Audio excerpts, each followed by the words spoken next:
Bem-vindos a mais Salut, soyez les bienvenus à un nouveau tutoriel de la nourriture quotidienne.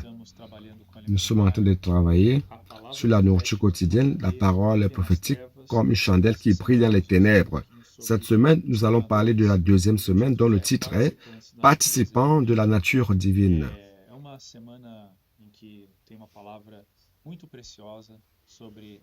C'est une semaine qui contient une parole très précieuse sur la deuxième épître de Pierre. Nous allons nous rendre compte de ce qu'est la foi précieuse. Comment travailler plus cela dans notre vie? Qu'est-ce que nous devons percevoir par rapport à la parole qui vient de Dieu? Comment absorber cette parole? C'est quoi la foi? Quel est le processus de transformation passé par que l'apôtre Pierre a connu? Il y a des détails que nous pouvons voir dans la deuxième épître aussi, mais qui va beaucoup nous aider à travers les lumières qu'il contient. Donc, soyez attentifs et nous espérons que vous allez en profiter. Donc, lundi, le titre c'est Simon-Pierre, du vieil au nouvel homme. Vous vous rappelez que Pierre était l'un des principaux apôtres du Seigneur. Et avant d'avoir été appelé par le Seigneur, il s'appelait Simon. Et quand le Seigneur l'a appelé, le Seigneur a transformé son nom. C'est dans l'évangile de Jean, chapitre 1, verset 42, qui est le verset de prière du jour, qui dit ceci. Jésus, l'ayant regardé, dit ceci. Dit, tu es Simon, fils de Jonas, tu seras appelé Céphas, ce qui signifie Pierre. Donc, le Seigneur a changé le nom de Simon en Pierre. Et parfois, la Bible fait référence à Céphas ou Pierre, c'est la même personne. Dans la deuxième épître de Pierre, chapitre 1, verset 1, dit ceci. Simon Pierre, serviteur et apôtre de Jésus-Christ. Prêtez attention à ce verset que je vais vous lire. La première semaine commence du premier verset au verset 7. Je vais lire certains points avec vous. Donc, premièrement, verset 1, Simon Pierre, serviteur et apôtre de Jésus-Christ. Je vais m'arrêter là. Donc, la première chose, ce qui est importante, c'est de voir que Pierre se présente comme Simon Pierre. Il utilise ces deux noms. Ici, nous pouvons comprendre qu'il y a eu une transformation du vieil homme vers le nouvel homme. Nous savons par les récits de la Bible que Pierre était quelqu'un qui était très impulsif, avait un caractère fort, précipité.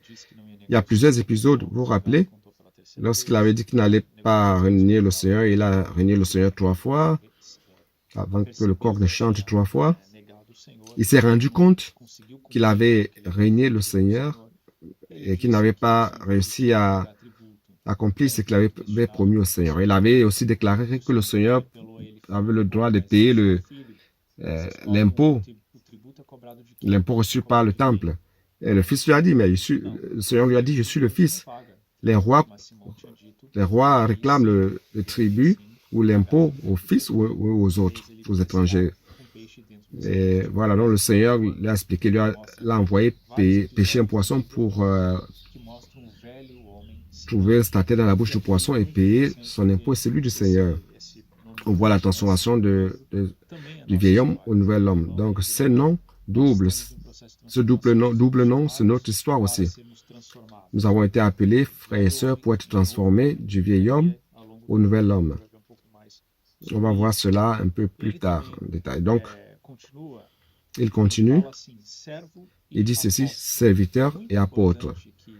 C'est très important de savoir que celui qui veut servir le Seigneur doit avoir un cœur de serviteur. Donc, un fils de Dieu qui veut servir doit avoir un cœur de Seigneur. Donc, et on voit ici que ce terme vient avant le terme apôtre.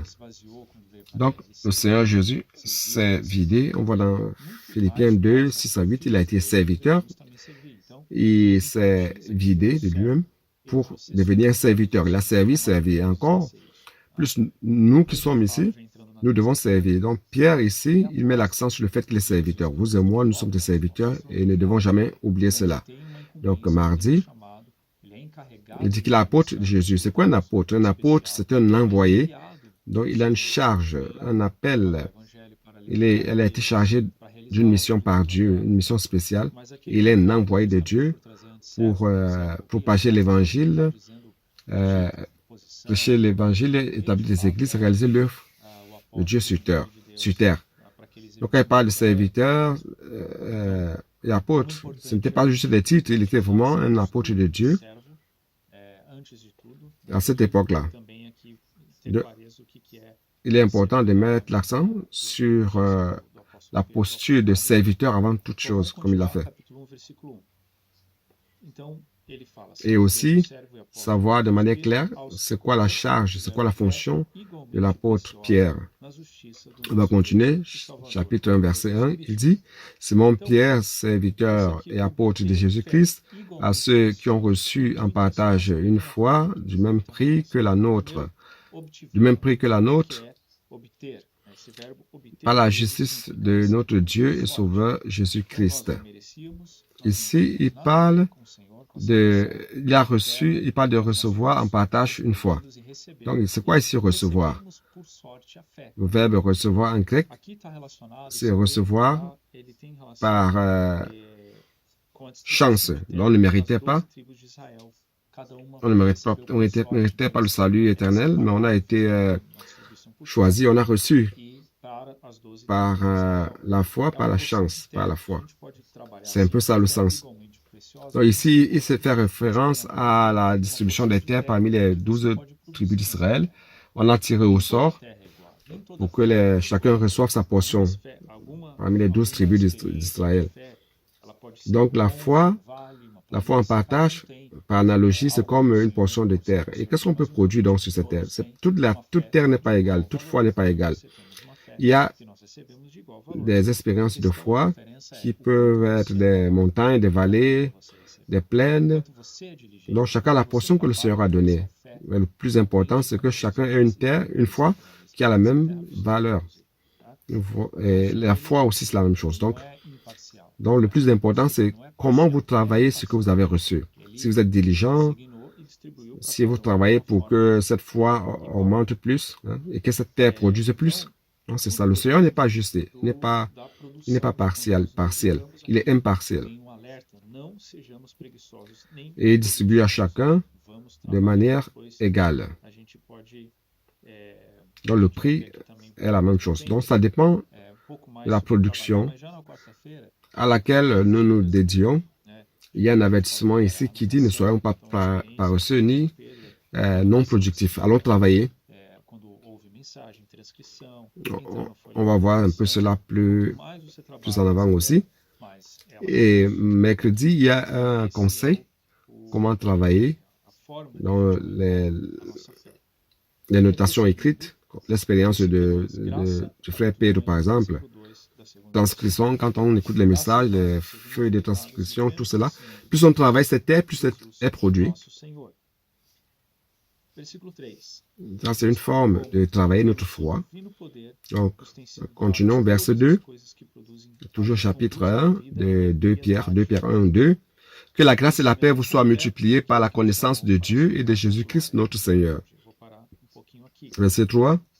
Comme sa divine puissance nous a donné tout ce qui contribue à la vie et à la piété, au moyen de la connaissance de celui qui nous a appelés par sa propre gloire et par sa vertu. Je vais m'arrêter un peu là. Donc, nous avons reçu par la puissance divine toute chose qui a été donnée et qui mène à la vie et à la piété, au moyen de la connaissance de celui qui nous a appelés par sa propre gloire et par sa vertu. Donc, avec cette portion de foi que vous avez reçue, qui est précieuse, ça contient tous ces éléments qui ont été donnés par la puissance divine. Quel est l'objectif final? Déjà, ici c'est mercredi. Quel est l'objectif final de ce travail? Pourquoi nous travaillons notre terre? À travers ce que nous avons reçu, qui est notre foi. Ici, il y a un éclaircissement. Donc, l'objectif, c'est ceci. Afin que par elle, vous deveniez participants de la nature divine en fuyant la corruption qui existe dans le monde par la convoitise. Et c'est ce qui se trouve au verset 4. Okay? Donc, c'est très important. Plus je travaille la foi, plus je travaille cette portion que j'ai reçue, plus je participe de la nature divine et plus Dieu est ajouté à moi, plus la réalité de Dieu, plus la personne de Dieu. Avec cela, il n'y aura plus de l'espace pour la corruption, les convoitises du monde qui nous glissent, qui nous font tomber, qui nous tentent, qui nous distraient. Il y a tellement de convoitises. Il y a une dispute, on va voir cela, une dispute pour notre cœur. Mais plus nous avons la foi, moins de convoitises. Et moins de choses du monde dans notre cœur. Donc cela est très précieux. Bon. Nous avons besoin de la foi pour faire ce travail. Et ici, mercredi, parle un peu de la foi. Hébreux 11.1, un verset très bien connu. Or, la foi est une ferme assurance des choses qu'on espère, une démonstration de celles qu'on ne voit pas. Ici, le mot assurance peut être traduit par substance. Donc, la foi, c'est la substance des choses qu'on espère. Donc, la foi rend substance, rend palpable, réelles les choses célestes. Alors, comment pouvons-nous accéder à cela? Nous sommes dans un monde tridimensionnel de la Terre. Comment accéder aux choses de Dieu qui ne se trouvent pas dans cette sphère? Quel est le portail? Quel est le moyen, la fenêtre par laquelle nous pouvons accéder à cela? Donc, à travers la foi, Dieu est devenu réel pour nous. Plus nous recherchons la parole, plus nous aimons la parole, la foi vient par l'écoute de la parole. Lorsque nous ouvrons notre cœur pour recevoir cette parole, on a plus de foi, et Dieu devient réel pour nous, et non quelque chose de distant, et inconnu. Bien au contraire, vous voyez comment c'est intéressant. Nous sommes les hommes, et nous vivons limités dans l'espace et le temps, tandis que Dieu et les choses spirituelles se trouvent dans la dimension spirituelle, céleste, éternelle. Et voyez cette question que je vais vous poser. Comment nous, qui sommes dans cet espace du temps, pouvons-nous accéder aux choses spirituelles, célestes et éternelles? Qui ne veut pas accéder à ce qui est éternel, à la vie éternelle, à l'amour qui n'a pas de fin, à la paix, tous les attributs, tout ce qui est relaté ici? Pierre n'a pas réussi, mais toutes ces choses s'ajoutaient peu à peu. Dans ces versets de 1 à 5, vous allez voir que les choses sont montées et il va ajouter à la fois beaucoup de choses, la vertu, les connaissances, contrôle de soi, l'amour, ainsi de suite. Tant de ces choses. Et comment pouvons-nous avoir cela? La réponse, c'est ici. La foi, c'est le seul moyen d'entrer. C'est la porte, la fenêtre par laquelle on peut accéder à la réalité des choses de Dieu. Si nous ne vivons pas par la foi, nous allons dépendre des choses terrestres. Et notre espérance sera limitée par le temps et l'espace. Donc, toutes les richesses de la sphère spirituelle sont accédées par la foi. Faites attention à ne pas vivre de manière inerte, de vivre une vie chrétienne inerte juste par de nom, de façade, par les choses de la terre. Mais nous devons accéder aux choses célestes, aux promesses de Dieu qui se trouvent dans cette sphère. Et nous accédons par la foi. Grâce soit rendue au Seigneur. Bon, jeudi, accueillir la parole de l'apôtre comme parole de Dieu. La parole apporte la foi. À travers la parole, nous avons plus de foi. Mais comment nous recevons la parole? Il y a 1 Thessaloniciens 2, 13, qui dit que la parole a opéré efficacement en eux. Et quand ils ont accueilli la parole de l'apôtre de manière réelle, avec toute sa valeur, et leur foi augmente en cela. Toujours au verset 13, il dit qu'il a donné cette terre, Dieu a donné cette terre à sa puissance divine. Donc, ce que nous travaillons ici renforce un peu cet aspect, et qu'on a besoin de manière diligente d'écouter la voix du Seigneur, avec amour et diligence. Il ne s'agit pas de connaissance biblique. Nous devons distinguer la parole prophétique, qui est le thème de cette nourriture quotidienne. Elle vient avec l'esprit et la puissance. Ce n'est pas une connaissance théorique ou une belle parole de connaissance théologique. Bien au contraire, elle a de la sagesse, de la puissance. Et lorsque l'Église s'éloigne de cette parole, la dégradation fait son entrée. On voit cela avec l'expérience de Thyatire. Après l'apôtre Jean, en fait, il y a eu une dégradation à cause de ce qui s'est passé, on n'écoutait plus la parole, on n'écoutait plus parler de la parole des apôtres. Dieu n'arrivait plus à opérer. Et même au point de Jézabel, l'église de Thyatire, qui a commencé à annoncer à parler des blasphèmes au nom de Dieu. Ils ont remplacé la parole prophétique par la parole de Jézabel et Dieu ne pouvait agir à cette époque. Vendredi, nous voyons l'église primitive, son modèle. Il y a eu un effort de réforme, de restauration à travers la réforme protestante et après les frères unis. Ça, c'est le contexte des sardes de l'Apocalypse. Mais il y avait encore des vestiges de la tradition de la religion, des divisions et des vices qui subsistaient. Donc, il fallait restaurer la parole des apôtres. Et cela s'est produit dans la sphère de l'Église à Philadelphie, où il y a un amour pour la parole des apôtres. Dans l'Église primitive, on voit un principe, le principe qui doit être observé, de l'amour pour la parole. Les apôtres, c'est dans Acte 2, 42, qui dit ceci. Et ils persévéraient dans la doctrine ou l'enseignement des apôtres, dans la communion fraternelle, dans la fraction du pain et dans les prières. Ils étaient chaque jour tous ensemble assidus au temple, ils rompaient le pain dans les maisons et prenaient leur nourriture avec joie et simplicité de cœur, louant Dieu et trouvant grâce auprès de tout le peuple. Et le Seigneur ajoutait chaque jour à l'Église ceux qui étaient sauvés. Ce dernier passage, c'est dans Acte 2 aussi, versets 46 à 47.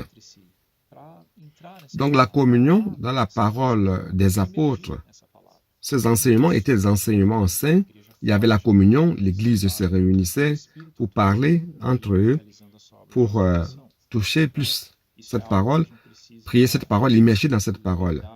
Et cela maintenait l'Église forte, unie, saine, avec l'Esprit qui agissait et réalisant l'œuvre d'édification. C'est quelque chose dont on a besoin, que l'Esprit et la liberté, c'est quelque chose de merveilleux que nous devons offrir au Seigneur. Et cela vient avec cet amour pour la parole. Il est clair que lorsque vous écoutez cette parole, votre foi augmente. Donc, allons continuer.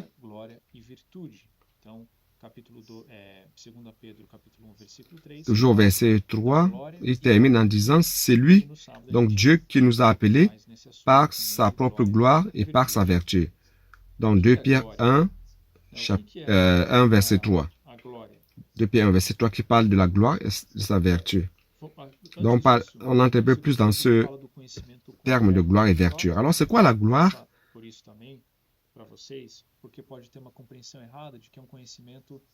Avant cela, au verset 3, il parle de la connaissance. Donc, pour parler de cela aussi, afin que vous compreniez, pour ne pas avoir une connaissance erronée, pensant qu'il s'agit d'une connaissance technique, littérale ou de lecture, comme vous l'aurez fait en connaissant un certain livre. Ce n'est pas de cela que Pierre fait allusion. Je vais relire ce verset. Verset 3. Comme sa divine puissance nous a donné tout ce qui contribue à la vie et à la piété, au moyen de la connaissance de celui qui nous a appelés par sa propre gloire et par sa vertu. Donc, ce passage, connaissance, c'est quoi? Qu'est-ce que cela veut dire? Dans la Bible, la version originelle, il y a le terme hypnose qui parle de connaissance qui n'est pas acquis par la connaissance systématique, l'étude systématique ou les connaissances humaines, mais c'est pas inculquer la parole dans le cœur de l'homme. Donc, vous voyez comment c'est intéressant. Donc, le Seigneur va graver le contenu et la réalité de cette parole dans notre cœur. Donc, il s'agit d'une connaissance vivante, réelle, véritable de la parole de Dieu par l'expérience avec Dieu.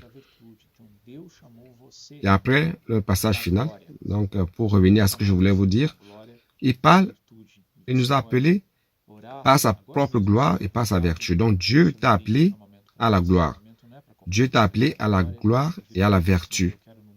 Et tu peux prier maintenant même. Seigneur, merci parce que tu m'as appelé. Tu m'as appelé, c'est pas en vain que tu m'as appelé à la gloire et à la vertu. Je veux aujourd'hui expérimenter la gloire et la vertu. Merveilleux cela. Alors, c'est quoi la gloire?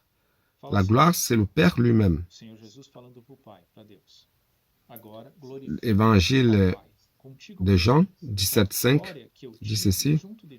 Le Seigneur Jésus qui parle au Père Dieu, il dit, « Et maintenant, Père, glorifie-moi auprès de toi-même de la gloire que j'avais auprès de toi avant que le monde fût. » La gloire, c'est le Père lui-même, comme ce verset l'explique. Et avant la création du monde, le Père et le Fils existaient déjà. Le Fils vivait dans la gloire du Père. Donc, l'essence de Dieu, la nature de Dieu, c'est la gloire. La sphère dans laquelle se trouve Dieu, c'est la gloire. Et le Seigneur Jésus était où avant la création du monde? Il vivait là, et après il a laissé la gloire pour venir sur la terre. Et à la résurrection, il est reparti. Il a été admis dans la gloire. Il a été approuvé et admis dans la gloire où il se trouve. Et il nous appelle vers là. Il nous appelle aussi à cette sphère. Un jour, notre corps sera revêtu de gloire et nous serons admis aussi là. Ça, c'est le plan du Seigneur. Quel est l'objectif de la gloire de Dieu? Ici, il y a une question aussi qui peut nous créer un doute. L'objectif de Dieu, c'est de faire en sorte que nous soyons un seul, comme le Père et le Fils le sont. Vous voyez comme c'est merveilleux? Dieu veut que toi et moi, avec le Fils, que nous soyons un avec lui et introduits dans la gloire. Un organisme uniquement, une seule personne. Être glorifié ne veut pas dire recevoir seulement une splendeur, une lumière. On a souvent cette compréhension, je vais recevoir une lumière, je vais briller, c'est vrai. Mais c'est plus que cela, c'est être introduit dans l'unité du Père et du Fils. Donc, cela signifie être dans la gloire, dans la vertu divine. Alors, c'est quoi la vertu? La vertu, ici il explique la vertu ou l'excellence, c'est la force qui nous amène à la gloire. Donc, vous devez prier le Seigneur. Seigneur, j'ai besoin de plus de vertu, de vigueur, de vitalité, de force pour m'amener à la gloire, qui nous introduit dans l'unité divine à son tour. Donc, ce passage est très précieux aussi. Et pour terminer, dimanche, développer la foi avec toute diligence.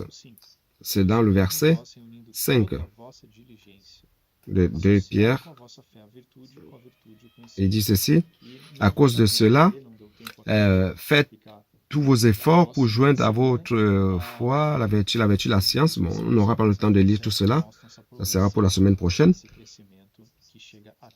Les versets suivants qui vont jusqu'au 7 montrent cette progression de cette croissance qui parvient, qui débouche à l'amour. Donc, toutes ces vertus divines. Ici, on a un contenu très profond, déjà. Donc, développer la foi, le Seigneur a toujours voulu, depuis Genèse, en mettant l'arbre de la vie, en plaçant l'arbre de la vie dans le jardin, il voulait donner la vie à l'homme, afin que nous puissions croître et mûrir, étant pleins de Dieu. Ici, il dit que nous sommes régénérés à une espérance vivante, afin que nous soyons libérés des convoitises qui ont été, ce qui a été évoqué durant cette semaine, n'est-ce pas, à travers la puissance de la parole. Et nous devons travailler de manière diligente la foi. Notre cœur est un centre de dispute. Dieu a besoin de lui pour l'expansion du royaume et le diable veut l'occuper. Mais une fois libre des convoitises, des passions du monde, on aura un cœur préparé pour que le Seigneur croisse en nous. Mais pour être délivré de la corruption, nous devons être diligents. Lutter pour travailler cette terre. Et la parole qui dit associer la foi à la vertu à la connaissance, à la science. Associer, c'est ajouter, n'est-ce pas? Comme je vous ai dit, rappelez-vous, la vertu, c'est l'énergie nécessaire pour accomplir un travail. Notre foi n'est pas statique. Nous ne devons pas être passifs, nous devons produire quelque chose au Seigneur.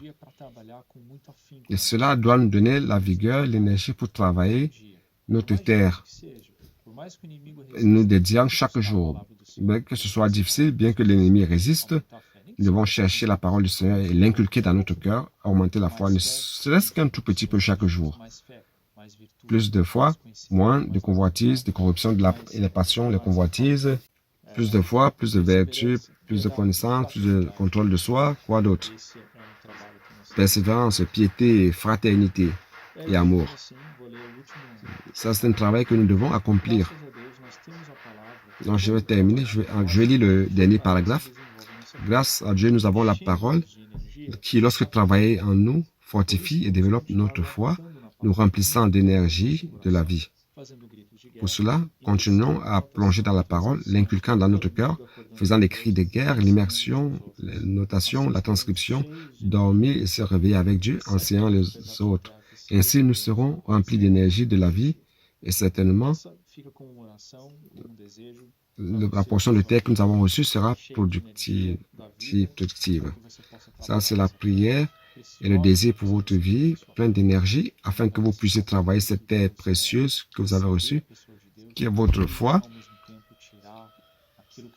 pour ajouter en vous tout ce que Dieu est, que vous receviez la personne de Dieu, et aussi en même temps enlever de vous les choses qui vous incommodent, que vous savez qui ne viennent pas de Dieu, les choses auxquelles vous êtes encore attachés, les choses matérielles, que nous puissions sortir de cette sphère et que le Seigneur nous amène vers la gloire chaque fois plus.